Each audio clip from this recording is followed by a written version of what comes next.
Bila todo no chonga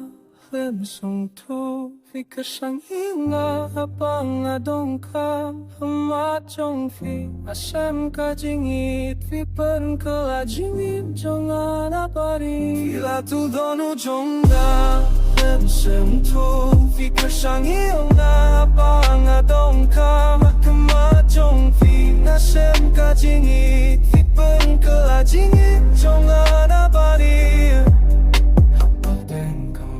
Kami api Kasur champi kasawanga Itla pa sangi Saya patung Jingit ng gutip kong ka Kisni kiat sumutur tangi api Fiwana jingim firung hadonu Klaboy perkat Jonga filong Bat minta dono jonga pilatu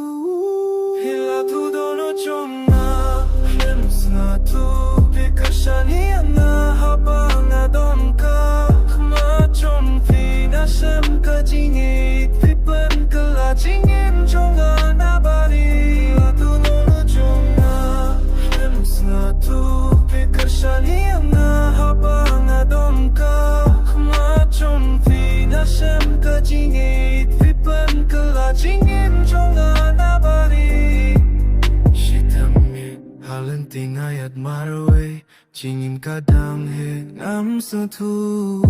Marwe ya jingin Bunceng aju pengut Pat mentalas dan kelana marjong fi Ngala jalin tiha caka banga cuya Nadu papi wana jingin ngala kela Hepoi perka Jonga filo Pat minta tono jonga pila tu Hila tu dono jonga Hemsnya tu Fikir syaniana Abang adongka Hajong